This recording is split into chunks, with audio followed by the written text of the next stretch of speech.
নৈহাটি বিধানসভা কেন্দ্রের প্রাক্তন তৃণমূল বিধায়ক সনদ দেকে গ্রেফতার করার পর বৃহস্পতিবার তাকে এলাকায় ঘোরালো নৈহাটি থানার পুলিশ। আর এই ঘটনাকে কেন্দ্র করে এলাকায় ব্যাপক উত্তেজনা ছড়ায়।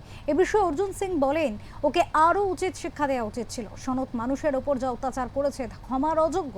তোলাবাজি এবং ভোট পরবর্তী হিংসার অভিযোগে দত্তপুকুর থেকে নৈহাটির প্রাক্তন তৃণমূলের বিধায়ক সনদ দেকে গ্রেপ্তার করা হয়। গভীর রাতে উত্তর 24 পরগনার দত্তপুকুরে হানা দেয় পুলিশ। সেখান থেকেই পাকড়াও করা হয় তাকে।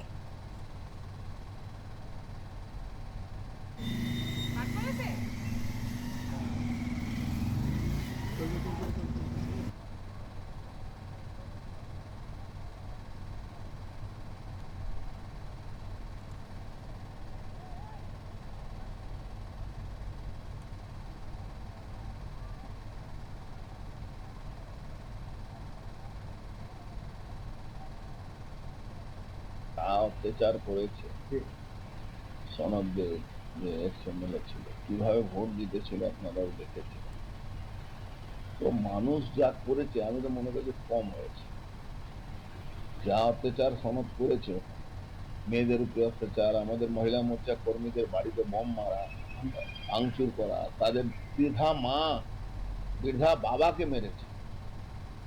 ওখানে আমাদের কর্মী আছে জিনিয়া, তার বাড়িতে কি তাণ্ডব করেছে, মানে ভাবতে পারবে না কি তাণ্ডব করেছে। এরকম তাণ্ডব করেছিল যে তাণ্ডব কোনো কল্পনা করা যায়। ও কম করেছে, ও তো আরো করা উচিত। ওকে মানুষ যেভাবে মানুষের উপর অত্যাচার করেছে, আমি তো মনে করি এটা খুব কম শাস্তি আছে। আরেকটা আছে,